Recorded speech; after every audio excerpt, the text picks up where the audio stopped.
Assalamualaikum warahmatullahi wabarakatuh. Perkenalkan, nama saya Ridho Rama Firdaus. Saya dari Universitas Haji Madani, Prodi Ilmu Komputer Malam. Di sini saya ingin menerangkan materi tentang uh, Visual Studio Code. Oke, kita lanjut aja langsung ke materinya. Pengertian Visual Studio Code adalah aplikasi code editor buatan Microsoft yang dapat dijalankan di semua perangkat desktop secara gratis. Perlengkapan, fitur, dan ekstensi membuat code editor ini menjadi pilihan utama para pengembang Visual Studio Code, bahkan mendukung hampir semua sistem operasi seperti Windows, macOS, Linux, dan lain sebagainya. Berdasarkan survei dari Stack Overflow, Visual Studio Code merupakan editor terpopuler di kalangan developer profesional. Dari 21 aplikasi teks editor saingannya, Visual Studio Code berada di perangkat suatu dengan presentasi user mencapai 71.07%. Selain itu, Visual Studio Code menawarkan ekstensi dan ekosistem yang cukup luas. Hal ini membuatnya memiliki kompatibilitas tinggi dengan bahasa atau routing environment lain.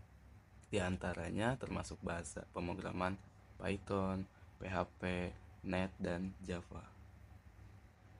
Jenis-jenis Visual Studio Code. Yang pertama, software ini digunakan untuk membuat aplikasi secara tepat dengan komponen penyelesaian kode baik sebagai source level maupun machine level. Yang kedua, Visual Studio Code App Center. Software ini lebih mengarah ke otomatisasi live sel aplikasi-aplikasi yang berjalan di beberapa operator sistem seperti iOS, Android, Windows, dan Mac. Yang ketiga, Azure DevOps sebagai evolusi dari Visual Studio Time Service yang disingkat VSTS. Azure DevOps memudahkan pengguna ketika membangun aplikasi. Yang keempat, Visual Studio Code. Visual Studio Code adalah code editor of source gratis yang bisa dijalankan di berbagai sistem operasi untuk membangun aplikasi. Lanjut, fitur Visual Studio Code. Yang pertama, Basic Editing. Fitur sekaligus fungsi utama Visual Studio Code tentu saja untuk melakukan coding. Fitur Basic Editing software ini merupakan salah satu yang terlengkap di kelasnya. Visual Studio Code menawarkan berbagai formatting code hingga fitur auto save demi menunjang kebutuhan pengguna. Yang kedua, debugging. Fitur debugging berfungsi untuk memudahkan pengguna pengolah program yang sedang dibuat.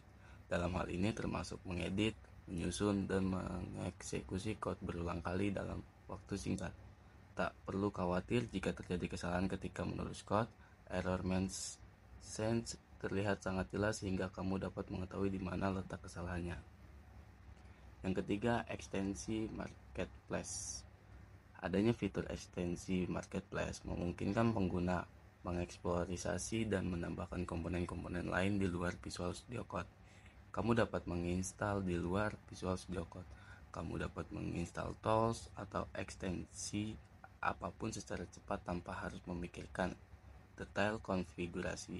Ada banyak ekstensi populer yang bisa kamu unduh, misalnya S-Line, Writer, Live Server, fitur debuggers, dan masih banyak lagi. Yang keempat, IntelliSense. Fitur IntelliSense yang dijamin membuat semua aktivitas coding terasa jauh lebih nyaman. Fitur ini sudah tertanam otomatis pada Visual Studio Code dan berfungsi untuk memunculkan sugesti possible code berdasarkan bahasa atau database yang digunakan. Yang kelima, GitHub Integration merupakan proyek manajemen platform paling populer di dunia. Dengan platform ini, kamu dapat berkolaborasi dan berbagi kode dengan rekan tim dalam satu wadah. Keunggulan Visual Studio Code: fitur lengkap dan gratis, ringan, mendukung banyak bahasa pemrograman, dan performa cepat. Oke, sekian materi tentang Visual Studio Code. Terima kasih. Thank you.